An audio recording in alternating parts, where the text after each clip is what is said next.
Indian premiere league (IPL) में 16 season के शानदार करियर के बाद अनुभवी ऑफ स्पिनर रविचंद्रन अश्विन ने टूर्नामेंट से संन्यास की घोषणा कर दी है।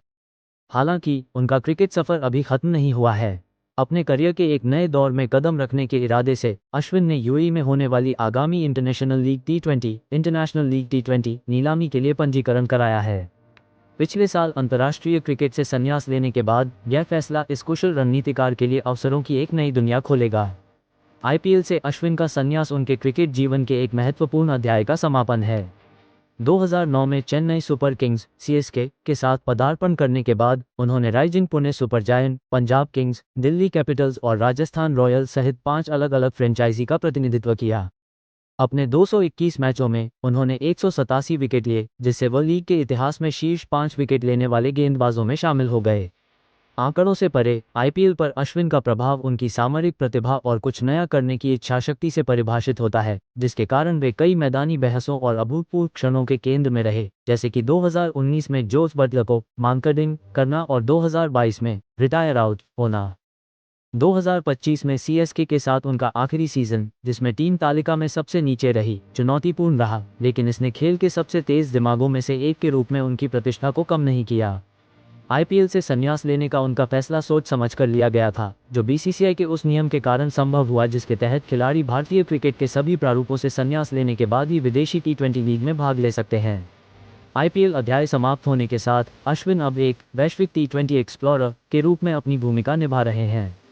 उन्होंने 30 सितंबर को दुबई में होने वाली इंटरनेशनल लीग टी20 नीलामी के लिए अपने पंजीकरण की पुष्टि कर दी है। यूएई आधारित लीग का चौथा सीजन, जो 2 दिसंबर से 4 जनवरी 2026 तक चलेगा, अश्विन के लिए आईपीएल से जुड़े भारी दबाव के बिना अपने पसंदीदा खेल को जारी रखने का एक रोमांचक अवसर प्रस्तुत करता है। इंटरनेशनल लीग टी20 का अपने चौथे सीजन के लिए ड्राफ्ट आधारित प्रणाली से पूर्ण नीलामी प्रणाली में बदलाव अश्विन को एक उच्च प्रोफाइल संभावना बनाता है। उनका विशाल अनुभव, आईपीएल में 7.20 का असाधारण इकोनॉमी रेट और सामरिक कौशल उन्हें किसी भी फ्रेंचाइजी के लिए एक महत्वपूर्ण खिलाड़ी बनाते हैं। वो रॉबिन उथप्पा और अंबाती रायुडू जैसे पूर्व खिलाड़ियों के नक्शे कदम पर चलते हुए लीग में खेलने वाले सबसे प्रमुख भारतीय खिलाड़ियों में से एक होंगे। अश्विन की आकांक्षाएं केवल एक खिलाड़ी होने से कहीं आगे तक फैली हुई हैं। हाल के साक्षात्कारों में उन्होंने एक विदेशी लीग में खिलाड़ी और कोच की भूमिका निभाने की इच्छा व्यक्त की है, एक अवधारणा जिसे उन्होंने पहले आईपीएल में राजस्थान रॉयल्स के साथ तलाशा था। हालांकि भारतीय प्रणाली ऐसी दोहरी भूमिका को चुनौतीपूर्ण बनाती है। इंटरनेशनल लीग टी20 जैसी लीग इस हाइब्रिड मॉडल के लिए अधिक खुली हो सकती है। एक कप्तान के रूप में उनका अनुभव और खेल की गहरी समझ युवा खिलाड़ियों को प्रशिक्षित करने में अमूल्य साबित हो सकती है। उनके करियर का ये नया चरण सिर्फ उनके खेल के दिनों को बढ़ाने के बारे में नहीं है, ये कोचिंग में बदलाव लाने और अपने ज्ञान के भंडार को साझा करने के एक सचेत प्रयास के बारे में है। संक्षेप में, अश्विन का इंटरनेशनल लीग टी20 नीलामी के लिए पंजीकरण उनके क्रिकेट विकास में एक महत्वपूर्ण कदम है। यह एक ऐसा कदम है जो नए रास्ते तलाशते हुए और संभावित रूप से वैश्विक मंच पर अगली पीढ़ी के क्रिकेटरों को प्रशिक्षित करते हुए अपनी शर्तों पर खेल का आनंद लेते रहने की उनकी इच्छा को दर्शाता है।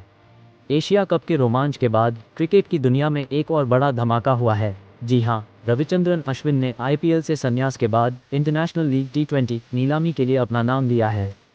इस खबर ने क्रिकेट फैंस को हैरान कर दिया है और इस पर लगातार बहस जारी है। अश्विन के इस फैसले पर आपकी क्या राय है? हमें कमेंट करके ज़रूर बताएं। अगर आपको यह वीडियो पसंद आया हो तो इसे लाइक करना ना भूलें। और ऐसी ही क्रिकेट की दिलचस्प खबरों और रिकॉर्ड्स के बारे में जानने के लिए हमारे चैनल को सब्सक्राइब ज़रूर करें और बेल आइकॉन दबाएं ताकि कोई भी अपडेट आपसे छूट न जाए। और देखते रहिए क्रिकेट ब्लॉग और यूट्यूब चैनल थर्ड अंपायर। मिलते हैं अगली वीडियो में।